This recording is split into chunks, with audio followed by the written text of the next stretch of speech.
As a naval officer इसमें आपका क्या टेक है? आप इसको कैसे देखते हैं? ये क्या हुआ? क्या कभी हमने ऐसा सोचा था? और सबको पता था कि ईरान को ये ज्योग्राफी फेवर करती है, कैसे इन्होंने किया है और हम खुलवा के दिखाएंगे, ये लोगों का बेसिकली ख्याल था। कमर तोड़ देंगे। कमर तोड़ देंगे, हौसला ख़त्म कर देंगे। एक ऐसा इलाका है जहाँ से लोग तंग हो सकते हैं अगर कोई चाहे तो। और दोनों की ट्रेनिंग में, इक्विपमेंट में भी बहुत फ़र्क है, बहुत फ़र्क है, क्योंकि दोनों को काम करने का तरीका डिफरेंट है। मैं हूं सलमान अली और बोल्ड डिजिटल पर हम आपके साथ करेंगे गहरी बात। और आज इस वक्त जो गहरी बात हम आपके साथ करने जा रहे हैं उसका ताल्लुक 35 मिलियन साल पहले होने वाले एक ऐसे इंसिडेंट से था जो आज भी आपकी मेरी ज़िंदगियों पर असरअंदाज हो रहा है।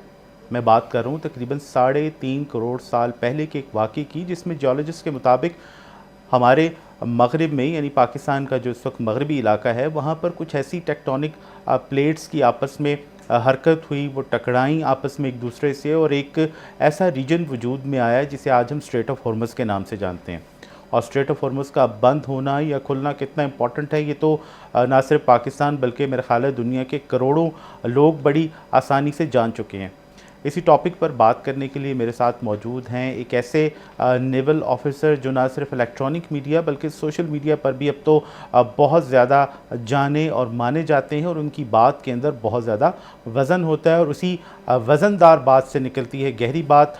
तो वेलकम टू गहरी बात। फैसल साहब, कैसे हैं आप? बहुत शुक्रिया, थैंक यू सलमान। आपका भी बहुत शुक्रिया, आपने हमें टाइम दिया। तो स्ट्रेट ऑफ हॉर्मज़ से ही शुरू करते हैं गुफ्तगू का। और इसमें आप देखें कि हम सब ने जान लिया है कि कितनी ज़्यादा इम्पॉर्टेंट या क्रूशल है ये वाटर पे।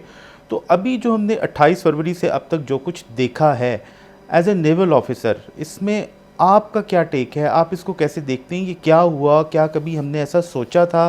कभी ऐसा वहमो गुमान में था कि ऐसा होगा?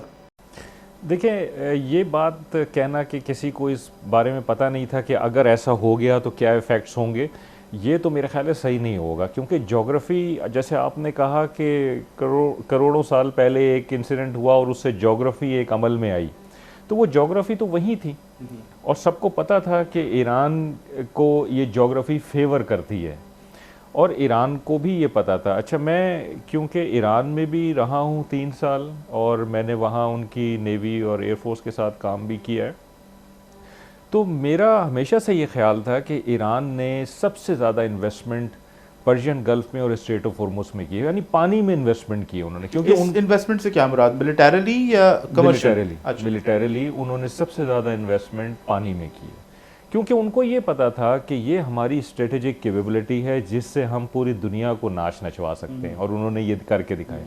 अच्छा, वो कहते आए थे कि हम ये कर सकते हैं, हम ये कर सकते हैं, लेकिन कोई मानता नहीं था। कोई कहता था, लोग ज़्यादातर समझते थे कि नहीं, ये ऐसे ही कह रहे हैं, ये कर नहीं सकते, और अगर करेंगे तो फिर हम इनको बता देंगे कि ये कैसे इन्होंने किया है और हम खुलवा के दिखाएंगे। ये लोगों का बेसिकली ख्याल था।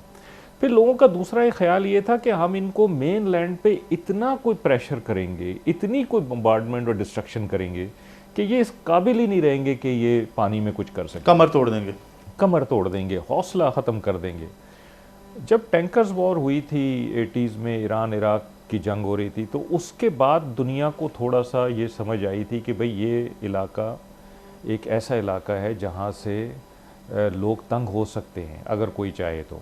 थोड़ी सी एक झलक नज़र आई थी। उसके बाद आप देखें कि अमेरिकन, ब्रिटिश, फ्रेंच, ये बहुत सारी यहाँ पे प्रेजेंस पहले भी थी लेकिन बढ़ गई, और उन्होंने ये कोशिश, इम्प्रेशन ये देने की कोशिश की कि जी ये अब इलाका सिक्योर है, यहाँ कुछ नहीं हो सकता। लेकिन ईरान अपनी तैयारी करता रहा, ईरान अपनी तैयारी करता रहा, और उसको ये पता था कि जो 47 साल से तलवार मेरे सर पे लटक रही है, ये कभी ना कभी गिरेगी, और अगर गिरेगी तो मेरे पास वो ताकत और क़ुव्वत तो नहीं है कि मैं उन लोगों का मुकाबला करूं जो कि best militaries in the world हैं, लेकिन मेरे पास अल्लाह ताला ने ज्योग्राफ़ी मुझे ऐसी दी है कि मुझे इसका फ़ायदा उठाना है।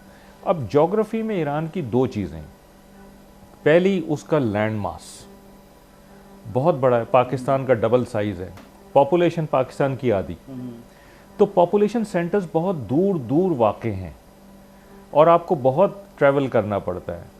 अच्छा, मैंने, क्योंकि मैं वहाँ रहा हूँ, तो मैंने पूरा ईरान बाय रोड देखा है घूम फिर के, तो मुझे पता है कि डिस्टेंसेस कितने ज़्यादा हैं और कौन सा पॉपुलेशन सेंटर कहाँ है और उसकी क्या अहमियत है।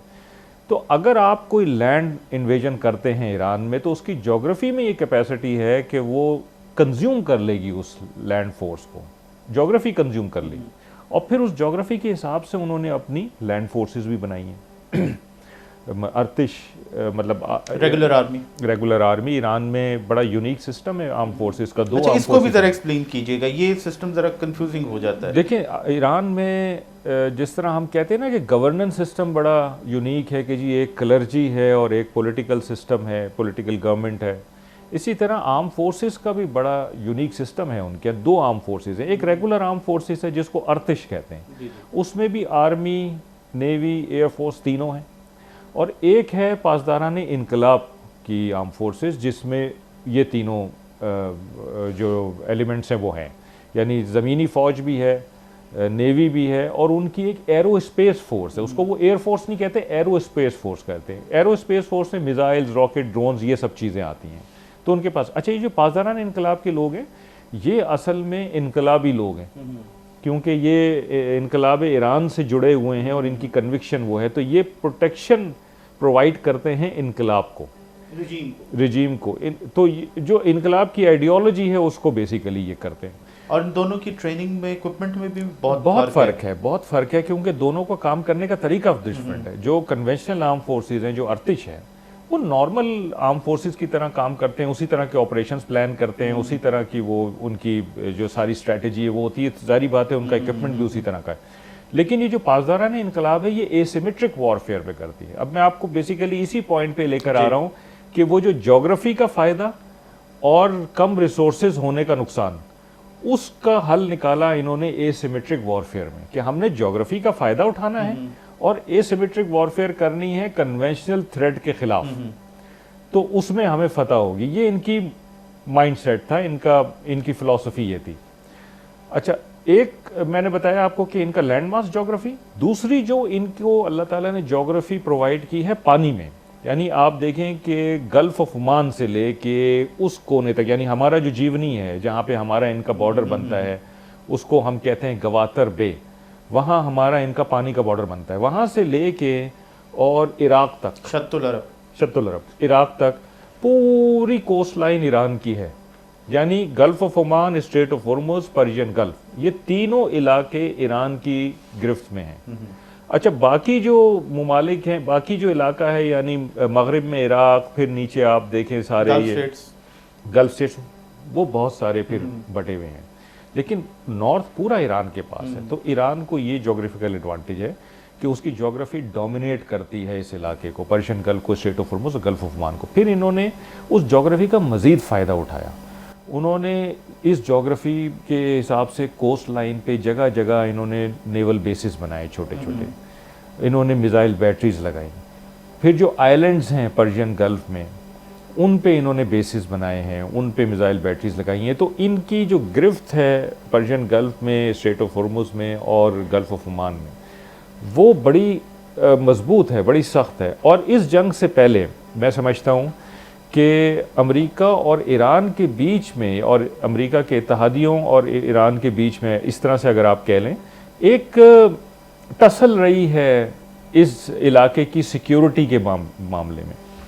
और जो अरब स्टेट्स थे उन्होंने तो एक तरह से आउटसोर्स कर दिया, लेकिन इनके माबैन ये टसल रही है। लेकिन जब जंग हुई है तो इसके बाद मैं समझता हूँ कि ईरान एक सोल गारंटर के तौर पे उभरा है पानियों में, straight of Hormuz, Persian gulf में ईरान सोल गारंटर के तौर पे उभरा है। और वो मैं इसलिए कह रहा हूँ कि 40 दिन से, अब तो शायद 45 दिन 46 दिन हो गए, स्ट्रेट ऑफ हॉर्मुज़ ईरान के कंट्रोल में है, और दुनिया के तमाम तर प्रेशर के बावजूद, धमकियों के बावजूद, बमबारी के बावजूद आप उससे वो कंट्रोल नहीं ले सकते। ये जो नेवल ब्लॉकेड हमने देखा है, यानी ये इसने काम नहीं किया, यूएस ने जो दावा किया है कि नहीं, उसने कोई काम नहीं किया। उसका नेवल ब्लॉकेड किसी इलाके के खिलाफ नहीं होता, मुल्क के खिलाफ होता है। यानी अगर किसी मुल्क से कोई उसकी पोर्ट से कोई जहाज़ आ रहे हैं या उसकी तरफ जा रहे हैं, तो आप उनको कंट्रोल करते हैं, उनको रोकते हैं। ये बेसिकली उस मुल्क को इकोनॉमिक पनिशमेंट के लिए किया जाता है। तो यानी उसने काम नहीं किया, उससे काम नहीं किया। स्ट्रेट ऑफ हॉर्मुज ईरान की कंट्रोल में रही और पूरी दुनिया को ये पता चल गया कि जब तक ईरान नहीं चाहेगा हम स्ट्रेट ऑफ हॉर्मुज नहीं खुलवा सकते। अच्छा, आप कोशिश कर सकते थे फिजिकली जाने की, फिजिकली खुलवाने की कोशिश कर सकते थे, इतनी बड़ी बड़ी नेवीज हैं, क्यों नहीं की? इसलिए कि अगर इसमें जाते, मैं बहुत ज़्यादा टेक्निकल डिटेल्स में नहीं जाऊँगा, कुछ तो बताएं ना। देखें, स्ट्रेट ऑफ हॉर्मुज तंग पानी आबी गुजरगाह है, ठीक है, शैलो वाटर जिसे हम कहते हैं। हाँ, शैलो तो नहीं कहेंगे लेकिन कंस्ट्रिक्टेड वाटर या रिस्ट्रिक्टेड वाटर जिसको कहेंगे।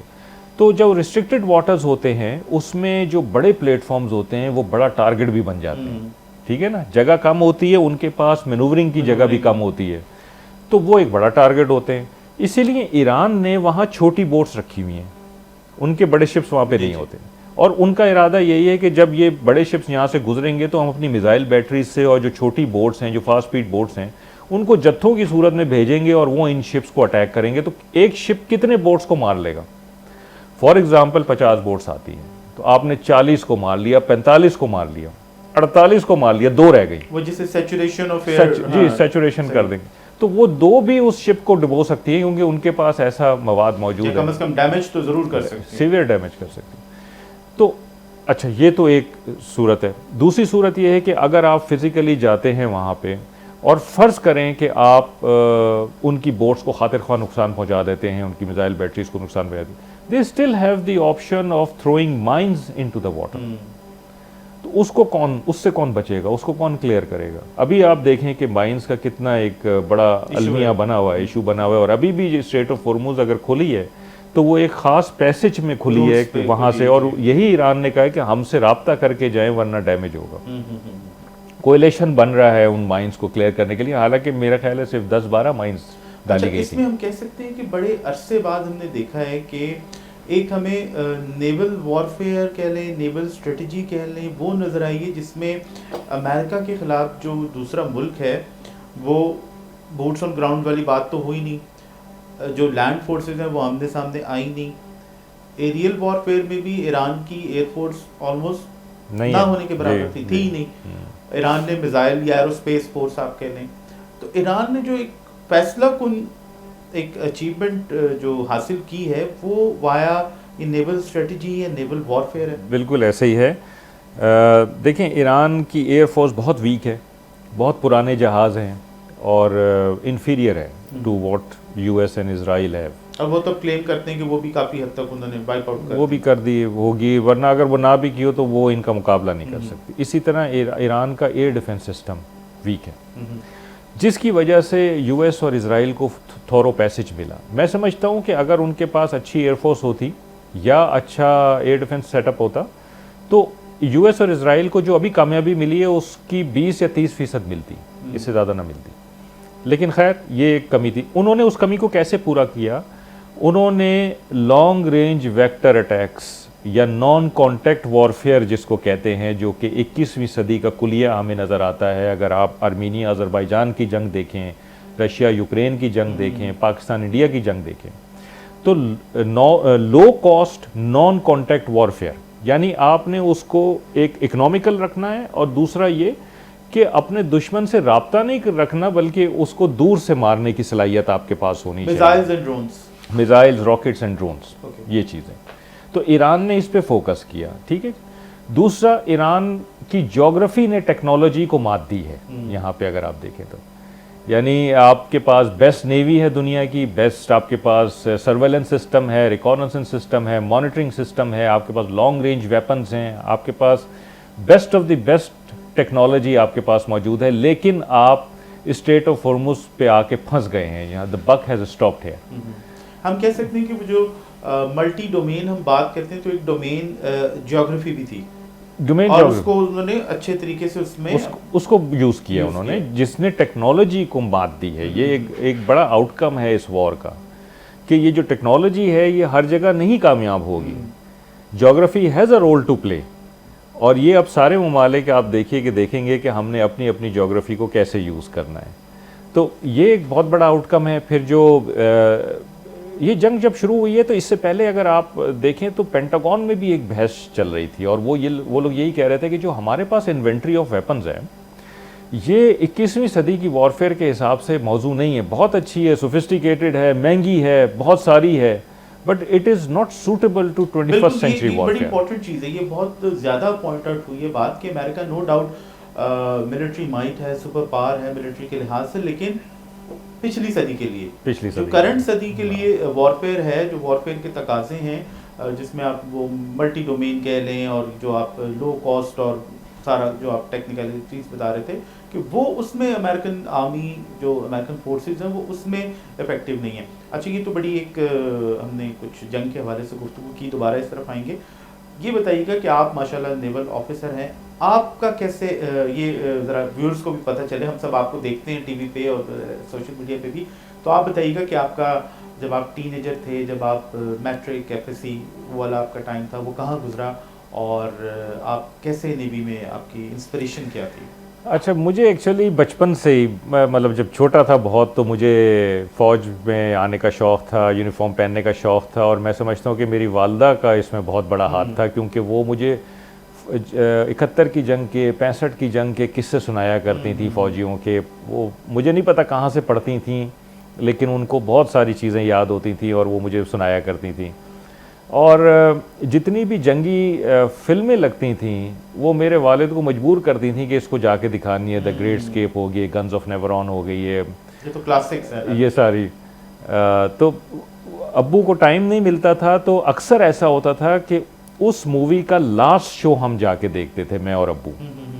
वो रात को, मतलब लास्ट मीन्स कि इसके बाद से वो उतर रही थी सिनेमा से, तो वो जरूर वो देखते थे, क्योंकि अम्मी का प्रेशर होता था कि इसको दिखानी है ये मूवी, और वो मुझे मोटिवेट करती रहती थी।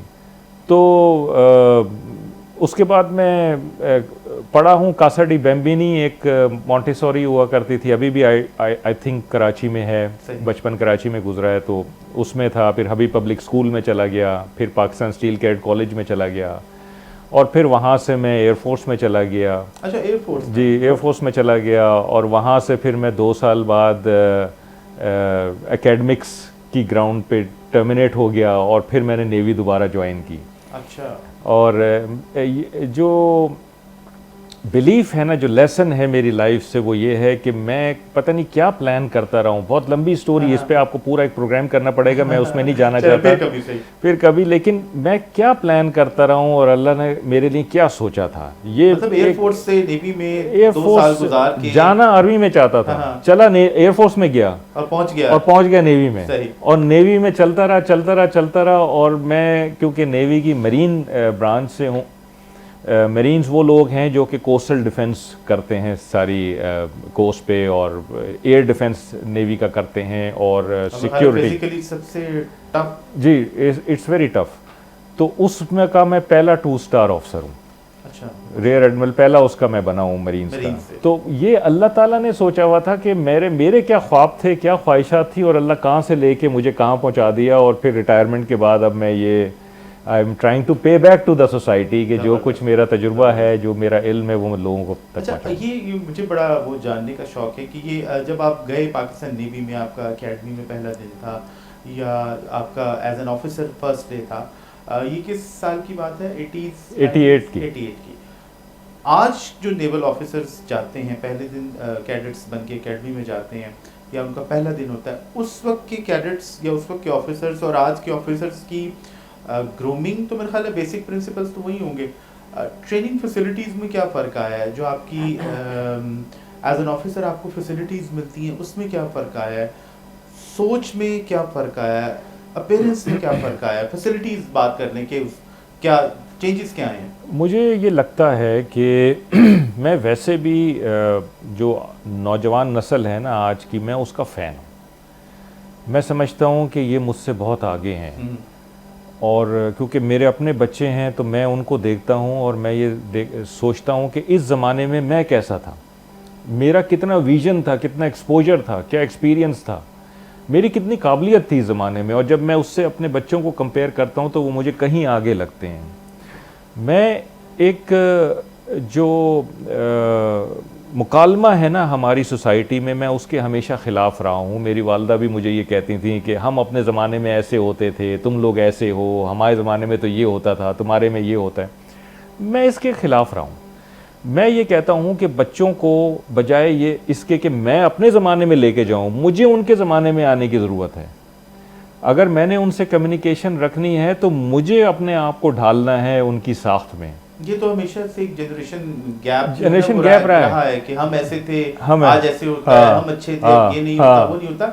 लेकिन आपकी बात बिल्कुल ठीक है। मेरा ख्याल है कि one should evolve with the passage of time. और आपको बेसिकली वो एनवायरनमेंट देखना है कि आप किस एनवायरनमेंट में थे, आपके वालिदैन किस एनवायरनमेंट में थे, और ये किस एनवायरनमेंट के बच्चे हैं। कुछ और था, उनका कुछ और था, कुछ और थी। अब मैं इसमें यहाँ पे एक ऐड करूंगा कि मतलब मेरे जो मदर की साइड है वो माइग्रेटेड है, और वो लोग मैंने देखा है वो पूरी तकरीबन 1.5-2 नस्ल जो है ना वो ट्रॉमा से गुजरी है।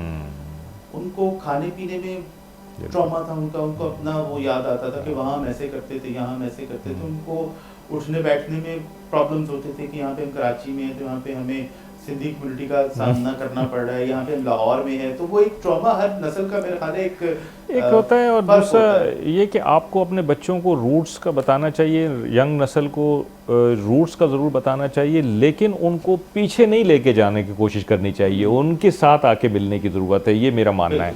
तो जो आपने बात की ना पुराने ऑफिसर्स और नए ऑफिसर्स में, मैं समझता हूँ कि जो हमारे नए ऑफिसर्स हैं वो बहुत पोटेंशियल वाले हैं और बहुत हमसे बेहतर हैं जो उस ज़माने में हम हुआ करते थे। वही बात है कि अब मतलब इतना एक्सपोजर है, इतना एक्सपीरियंस है, इतने गैजेट्स हैं, इतनी कनेक्टिविटी है जो हमारे ज़माने में नहीं होती थी। हम इस तरह कह सकते हैं कि आप उस वक्त अपनी नस्ल पिछली नस्ल से आगे थे और आज की नस्ल जो है वो आपसे आगे। लेकिन मैं जानना चाह रहा हूँ कि जैसे एक ऑफिसर जाता है एकेडमी में, जो फैसिलिटीज होती हैं, जैसे एक ज़माने में टीवी एक बहुत बड़ी लग्जरी होता था, एयर कंडीशनर एक बहुत बड़ी लग्जरी होता था, ट्रेनिंग की फैसिलिटीज जो है वो और तरह की थी शायद, अब उसमें क्या फ़र्क आया? देखिए, अब ट्रेनिंग की फैसिलिटीज़ में ना ज़्यादातर ये मॉडर्न टेक्निक्स आना शुरू हो गई हैं, डिजिटाइजेशन आना शुरू हो गई। फॉर एग्जांपल मैं आपको एक छोटी सी मिसाल देता हूँ कि पहले हम जाके पहली दफ़ा राइफ़ल को पकड़ते थे तो उससे फायर करते थे, उसको देखते थे, हाथ लगाते थे।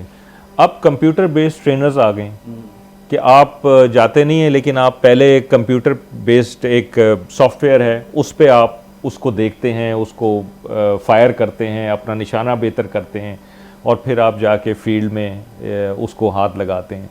तो ये जो डिजिटाइजेशन है, जो मॉडर्न टेक्नोलॉजी है, जो इवॉल्विंग टेक्निक्स हैं, ये अब ट्रेनिंग का हिस्सा बनती जा रही हैं। और ये बहुत ज़रूरी है क्योंकि हमारी जो यंग नस्ल है ना, उसकी और हमारी लैंग्वेज में फ़र्क है। हम जिस लैंग्वेज में सोचते हैं वो उस लैंग्वेज उनसे मुताबिकत नहीं रखती है। वो अब डिजिटल लैंग्वेज में सोचते हैं, उसमें देखते हैं, तो उसी के हिसाब से उनको ट्रेन करने की ज़रूरत है। फिर सिर्फ उन्हीं का मसला नहीं है, ये पूरी दुनिया इवॉल्व कर रही है। तो आपका दुश्मन जिसके साथ आपने लड़ना है वो भी तो इसी लाइंस पे चल रहा है, या आपके हलीफ जो आपके दोस्त हैं जिनके साथ आपने मिल के काम करना है वो भी इसी लाइंस पे चल रहे हैं। तो आपकी मजबूरी है कि आपको नए जो सिस्टम्स हैं, नए प्रोसेसेस हैं, उनको अडॉप्ट करना है और उनको अपनी जो यंग नस्ल है उसको उसी तरह तैयार करना है जिस तरह हम तैयार हुए थे उस एनवायरनमेंट में। तो आज के एनवायरनमेंट के हिसाब से ये डिक्टेट्स हैं जो आपने पूरे करने हैं। अभी आपने प्रिपरेशन की बात की कि हमें प्रिपेयर करना है।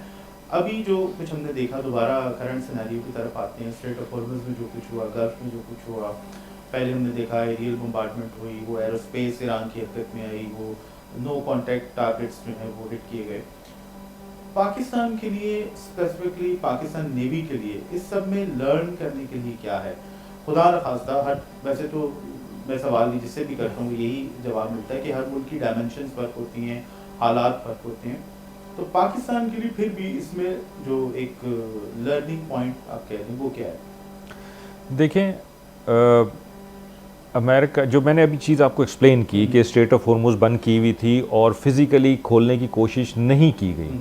क्यों नहीं की गई? इसलिए नहीं की गई कि जब उन्होंने कैलकुलेट किया कि हम इसको फ़िज़िकल खोलने जाएंगे तो कितने गुना ज़्यादा नुकसान होगा हमारा और उसका, और दुनिया में किसी मुल्क ने हामी भी नहीं भरी, किसी ने हामी नहीं, क्योंकि एवरीबडी कैलकुलेटेड, रिस्क कैलकुलेशन की गई, तो उसमें घाटे का सौदा था इसको फिज़िकली खोलने का। मैं आपको ले आता हूँ मई 2025 में, जब इंडिया पाकिस्तान का मार्का हुआ, तो आपने फ़ज़ा में और ज़मीन पे क्योंकि चीज़ें देखी और सुनी, तो आप कहते हैं कि जी एयर में और लैंड पे लड़ाई हुई। मैं कहता हूँ सी पे इससे बड़ी लड़ाई हुई है, लेकिन वो सुनाई नहीं दी और दिखाई नहीं दी। जबरदस्त, और इसको एक्सप्लेन कीजिएगा जरा। वो ऐसे कि देखिए, जंग शुरू होने से काफ़ी अरसा पहले ही दोनों नेवी सी में आ गई थी आमने सामने। एक्सरसाइज हो रही थी उधर भी, और एक्सरसाइज के अलावा हम आ गए थे, क्योंकि देखें ये 2016, 2019, 2025, तो 2016 और 2019 का हमें एक्सपीरियंस था कि ये चीज़ें अब किस तरह से चलेंगी और कैसे ये जहाँ जाके कहाँ कल्मिनेट होंगी। तो उसकी तैयारी पाकिस्तान, पूरा पाकिस्तान कर रहा था, हुकूमत से लेके नीचे तक सब कर रहे थे। तो फ़ौज का तो ज़ाहिर बात है काम है ये। तो नेवी ने जैसे ही ये हुआ इंसिडेंट, तो नेवी निकल गई सी में, चली गई। उधर से इंडियन नेवी भी ज़ाहिर बात है आ गई, क्योंकि उनके तो अज़ाइम थे ना इस किस्म के जारियाना अज़ाइम, तो वो तो बिल्कुल हमें कोई उसमें वो नहीं था, डाउट नहीं था। अब आपसे कहीं 5-6 गुना बड़ी नेवी है जो आपके सामने खड़ी हुई है, एयरक्राफ्ट कैरियर भी लेके, और न्यूक्लियर सबमरीन भी है उसके पास, और बेतहाशा जहाज़ हैं, ब्राह्मोस मिसाइल का बार बार वो कर रहे हैं, एक वावेला मचा रहे हैं कि जी ये सुपरसोनिक मिसाइल है और हम ये मार देंगे। इंडियन मीडिया कह रहा है कि जी कराची को तबाह कर दो, और कराची को तबाह कर दिया है, लाहौर की पोर्ट को भी तबाह कर दिया जो एग्जिस्ट नहीं करती है। इंडियन पॉलिटिकल लीडरशिप कह रही है कि जी नेवी आगे बढ़े और कराची को तबाह कर दें। अच्छा, इंडियन नेवी का हाल ये रहा कि वो 700 किलोमीटर से 900 किलोमीटर दूर पाकिस्तान के फिरते रहे अपना ये सारे जहाज़ लेके, और 700 किलोमीटर से 1 इंच भी वो आगे नहीं बढ़े पाकिस्तान की तरफ, जबकि सारा साजो सामान मौजूद था। जो उसके ऊपर मिसाइल था ब्राह्मोस, वो 450 किलोमीटर रेंज का था। तो 700 किलोमीटर से अगर उसको फायर करते तो वो तो पानी में गिरता, तो उसके लिए आगे आना पड़ता था। आगे वो आ सकते थे, लेकिन आगे खड़ी हुई थी पाकिस्तान नेवी, जो बेशक छोटी थी, लेकिन एक डिटरेंस के तौर पे उसने वहाँ पे अपनी पोजीशन ली हुई थी। और ये इस दफ़ा पक्का इरादा था कि ये आगे बढ़ेंगे तो विक्रांत को पाकिस्तान नेवी ने डिबो देना है, वापस नहीं जाएगा। और ये एयरफोर्स और पाकिस्तान नेवी दोनों का एक बिल्कुल जॉइंट ऑपरेशन था। अच्छा, यहाँ पे एक थोड़ा सा लोग 2-3 बड़े टिपिकल सवाल होते हैं, ये सवाल मैं ज़रूर ऐड करूँगा। मतलब हम जब भी किसी नेवल गैदरिंग में होते हैं तो जो आम लोग होते हैं वो हमेशा 2 सवाल करते हैं, पाकिस्तान के पास एयरक्राफ्ट कैरियर क्यों नहीं है, पाकिस्तान के पास न्यूक्लियर सबमरीन क्यों नहीं है। अच्छा, फिर उसके बाद एक और सवाल होता है, जैसे आपने बात की ना कि विक्रांत हमारे टारगेट पे था, वो जी टारगेट पे था तो आपने तबाह क्यों नहीं किया। मतलब ये क्वेश्चन जो होते हैं इसको जरा जरूर एक्सप्लेन कीजिएगा। मैं इन तीनों का जवाब आपको देता हूँ, लेकिन मैं आपको पिछली बात कंप्लीट कर लूँ अपनी, कि जो मैं आपको मई 2025 में क्यों लाया और क्या लेसन है लर्न करने का, कि ये सवाल है कि अगर इंडिया मजबूत था पानी में, उसकी इतनी बड़ी नेवी थी, और आप आज कहते हैं कि हम सिंदूर 2.0 पानी से खोलेंगे, सी से खोलेंगे, तो जिस टाइम पे आपको हवा में और ज़मीन पे नुकसान हो रहा था, आप अगर मैं होता एक ओवरऑल कमांडर, तो फिर तो मैं अपनी पोजीशन ऑफ स्ट्रेंथ से खेलता और मैं वहाँ से महाज खोलता जहाँ मेरी ताकत थी, ताकि मैं उन लॉसेस को मेकअप कर सकूं और हजीमत ना मुझे उठानी पड़े। लेकिन मैंने नहीं किया। क्यों? इसलिए कि जब इंडिया के नेवल कमांडर्स ने ये कैलकुलेशन की होगी कि ठीक है हम पाकिस्तान के पोर्ट पे अटैक करें, आगे जाके हम उनकी शिपिंग को बंद करें, हम उनकी नेवी को मारें, तो जब पाकिस्तान रिटेलिएट करेगा तो क्या होगा। सो वो रिस्क कैलकुलेशन जब उन्होंने की तो उनको पता चला कि 5 गुना ज़्यादा नुकसान होगा इंडिया का अगर इंडिया ने ये काम पाकिस्तान के ख़िलाफ़ किया तो, क्योंकि उनका तो कांडला पोर्ट कॉम्प्लेक्स हमारे बिल्कुल साथ है और वो तो 4-5 गुना बड़ा है हमारे कराची पोर्ट कॉम्प्लेक्स से। तो पाकिस्तान नेवी के तो मिसाइल्स की रेंज में है वो, मतलब हमें तो सी में भी आने की ज़रूरत नहीं है, हार्बर से ही मारें अपने तो वहाँ पे मिसाइल पहुँच जाएंगे। ठीक है, अगर वो हमारे शिपिंग को डिसरप्ट करते हैं तो उनकी तो ज़्यादा शिप्स निकलते हैं इस इलाके से, तो हमारे पास तो ज़्यादा टारगेट्स ऑफ अपॉर्चुनिटी हैं। तो उन्होंने जब ये कैलकुलेशन की सारी, तो उनको समझ आ गया कि नहीं ये मामला, यानी पाकिस्तान के नेवल ब्लॉकेड वाला मामला तो ठुस हो गया हमेशा तो के लिए, हमेशा के लिए हो गया, क्योंकि वो जो सिचुएशन उस वक्त थी वो आज भी मौजूद है। हमने देख ली एग्जांपल उसकी। जी, वो रिस्क कैलकुलेशन अगर वो आज भी करेंगे तो वो उनको वैसा ही मिलेगा, तो उनकी हिम्मत नहीं है ये ऑपरेशन सिंदूर 2.0 सी से करने का, ये ऐसे दावे हैं। तो मैं आपको यही बता रहा हूँ कि देखें इस जंग से और जो मई 2025 की जंग थी हमारी, उसमें यही चीज़ निकली है कि आप कॉस्ट ऑफ वॉर अपने दुश्मन के लिए इतनी बढ़ाएं अपनी कैपेबिलिटी के थ्रू कि उसकी हिम्मत ही ना हो वो एक्शन लेने की। This is the biggest lesson that has come out of these two Wars, ठीक है ना। तो पाकिस्तान की जो तीनों आर्म फोर्सेस हैं उनका बेसिकली हमेशा से मोटो यही है कि आपने एक्सेलेंस रखनी है अपने ह्यूमन रिसोर्स में भी, अपने इक्विपमेंट प्लेटफॉर्म में भी। हमारे पास रिसोर्सेज ज़्यादा नहीं है, क्वालिटी पे आपने जोर देना है, और वो अल्लाह का शुक्र है, it has paid of, every time it has paid of. तो ये बात तो ये हो गई। एयरक्राफ्ट कैरियर क्यों नहीं है हमारे पास? एयरक्राफ्ट कैरियर उन नेवीज़ के पास होता है जो कि पावर प्रोजेक्शन करना चाहती हैं अक्रॉस द सीज। देखिए एयरक्राफ्ट कैरियर का काम क्या होता है? एयरक्राफ्ट कैरियर की असल वैल्यू होती है उसके ऊपर जो एयरक्राफ्ट होते हैं उनकी, उनके नंबर और उनकी quality, quantity and quality both. अब आप अगर यूएस और चाइना और ये सब इनके एयरक्राफ्ट कैरियर देख लें तो उसमें आपको 60 से 65 75 के करीब जहाज़ मिलते हैं और बेस्ट क्वालिटी के होते हैं। एयरक्राफ्ट कैरियर इन जहाज़ों को ले जाता है एक डिफरेंट जगह पे, और पूरा जो है कैरियर स्ट्राइक ग्रुप होता है एक, हाँ कैरियर स्ट्राइक ग्रुप एक एयर बेस है, मूविंग एयर बेस। तो आप एक एयर बेस को ले जा रहे हैं एक डिफरेंट जगह पे और वहाँ से थिएटर आप खोलते हैं, वहाँ से आप फ्रंट खोलते हैं बेसिकली। तो इसमें ये काम आता है, ज़्यादातर पावर प्रोजेक्शन के लिए होता है और एग्रेसिव मेजर्स के लिए होता है। पाकिस्तान का कभी किसी किस्म का जारियत का कोई ख्याल ही नहीं रहा है, हमने कभी जारियत ना की है और ना हमारा ख्याल है। हम एक डिफेंसिव फोर्स हैं, हम अपना डिफेंड करना चाहते हैं, और हम अगर कोई जारियत हमारे ऊपर हो तो हम उसका जवाब देते हैं। तो हम हमारे वो जो कहते हैं ना कि जारियत वाले अज़ाइम ही नहीं है हमारे, तो फिर हमें इस किस्म की चीज़ों की ज़रूरत नहीं। फिर ये एक बहुत महंगी चीज़ है। बिल्कुल, ये सिर्फ अकेला एक एयरक्राफ्ट कैरियर नहीं है, आपने जैसे कहा ना पूरा स्ट्राइक ग्रुप होता है, तो इसके साथ सबमरीन, जहाज़, ये वो सब आपको प्रोटेक्शन, पूरा एक फ्लीट भेजना पड़ता है। कहा जाता है कि जिन एयरक्राफ्ट कैरियर के ऊपर जितने एयरक्राफ्ट होते हैं, बाज़ औक़ात तो किसी मुल्क की एयरफोर्स में उतने जहाज़ नहीं होते जितने एक एयरक्राफ्ट कैरियर उसमें होते हैं। तो ये एक बड़ा वो है। बाकी आपके दो सवाल और थे। न्यूक्लियर सबमरीन देखें, पाकिस्तान आर्म फोर्सेस का ना हमेशा से एक ये स्ट्रैटेजी रही है कि हमने इवॉल्व करना है, हमने आगे जाना है, हमने स्टैग्नेट नहीं होना। This is actually excellence. Quality और क्वांटिटी की जो हम बात कर रहे हैं उसमें ये चीज़ लाजिम मलजूम है कि आपने एक जगह खड़े नहीं रहना। हमने बात की ना कि जी हमारे जो यंग हैं ऑफिसर्स हैं उनको अब हम कैसे ट्रेन करते हैं, तो हम मॉडर्न टेक्नोलॉजी के हिसाब से, मॉडर्न एनवायरनमेंट के हिसाब से करते हैं। तो हमारे लिए जो भी चीज़ ज़रूरी है दिफा के लिए, वो रेस्ट एश्योर्ड के वो हमने हासिल करनी है, क्योंकि हमारा दिफा सबसे मुकद्दम चीज़ है। हमारा मुल्क, हमारी सलामती, हमारी कौम, इसका तहफ़्फ़ुज़ ये सबसे मुकद्दम चीज़ है। तो पाकिस्तान आर्म फोर्सेस किसी ऐसी चीज़ में कभी पीछे नहीं रहते जो जिसकी वजह से हमारे दिफा में कोई लग़ज़िश आ जाए, कोई गैप आ जाए।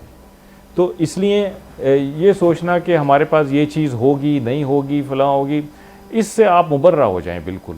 इसको ये कोई क्वेश्चन नहीं है कि हम ऐसा कुछ सोचें। और तीसरा आपका सवाल था? तीसरा मैं ये पूछना चाह रहा था, बल्कि एक सवाल जहन में मेरे आ गया कि हम इंडियन एयरक्राफ्ट कैरियर्स का बहुत शोर सुनते हैं, थोड़ा सा उसका भी पोस्टमार्टम कर दीजिएगा। जिस तरह हमने जिक्र किया, ज़रा एक्सप्लेन कर दें लोगों के लिए कि कैरियर स्ट्राइक ग्रुप होता है और इंडियन एयरक्राफ्ट कैरियर के ऊपर जो साजो सामान मौजूद है वो ऑलमोस्ट ऑब्सोलीट है। अब आपने बिल्कुल सही निशानदेही, जैसे मैंने बताया ना कि जैसे आप यूएस, यूके, फ्रांस, चाइना, इनके अगर एयरक्राफ्ट कैरियर देखें तो तकरीबन 60 से 75 के करीब इनके ऊपर जहाज़ होते हैं और नंबर 1 क्वालिटी के होते हैं। क्योंकि इसने एक जगह जाके एयर सुपीरियॉरिटी कायम करनी है और उसके नीचे फिर इसकी नेवी और लैंड फोर्सेस काम करते हैं, ताकि एनिमी की जो एयर है वो आपको प्रॉब्लम ना कर सके, इंटरडिक्ट ना कर सके। अब इंडियन एयरक्राफ्ट कैरियर का हाल ये है कि उसके ऊपर टोटल 10 से 12 MiG-29 जहाज़ हैं, जो कि कोई नए जहाज़ नहीं है, कोई सोफिस्टिकेटेड जहाज़ नहीं है, सोवियत दौर के। और MiG-29 को पाकिस्तान एयरफोर्स ने मार के काफ़ी प्रैक्टिस भी की हुई है। तो 10 से 12 जहाज़ एयरक्राफ्ट कैरियर की अपनी प्रोटेक्शन के लिए काफ़ी नहीं है। कुजा कि उन्होंने जाके कोई ऑपरेशन करना है और अपनी नेवी और लैंड फोर्सेस को सपोर्ट करनी है। तो इसलिए इस एयरक्राफ्ट कैरियर को इंडियंस लाए ज़रूर, लेकिन 2 दफ़ा इन 4 दिनों में जो मैं बता रहा हूँ 7 से लेके और 10 तारीख तक 2 दफ़ा इसको छुपाने के लिए ले गए अपनी कोस्ट के करीब। जब पाकिस्तान इंडिया की लड़ाई हो रही थी, बाकायदा लड़ाई हो रही थी लैंड और एयर में, तो इस एयरक्राफ्ट को वो ले जाते थे मुंबई के पास, वहाँ उसको शोर के करीब छुपा देते थे ताकि वहाँ से जो लैंड बेस्ड एयर कवर है वो इसको मिले, और फिर जब ये ख़त्म होती थी तो दोबारा इसको ला के 700 किलोमीटर पे खड़ा कर देते थे, 400 नॉटिकल माइल जो बनता है। तो अगर एयरक्राफ्ट कैरियर जो आपका फ़ख्र होना चाहिए वो आपका काम नहीं कर सकता, आपके लिए लाइबिलिटी बन गया है, तो मेरा ख्याल है कि उसके उस फ़ख्र के बारे में इतना धूम धड़का नहीं करना चाहिए जितना कि इंडियन मीडिया में हो रहा था या उनकी पॉलिटिकल लीडरशिप कर रही थी। उसको थोड़ा सा ग्राउंड रियलिटी को देखें कि आपका एयरक्राफ्ट की कैपेबिलिटी क्या है और वो क्यों नहीं काम कर सका, उसके मुहर्रकात को देखना चाहिए।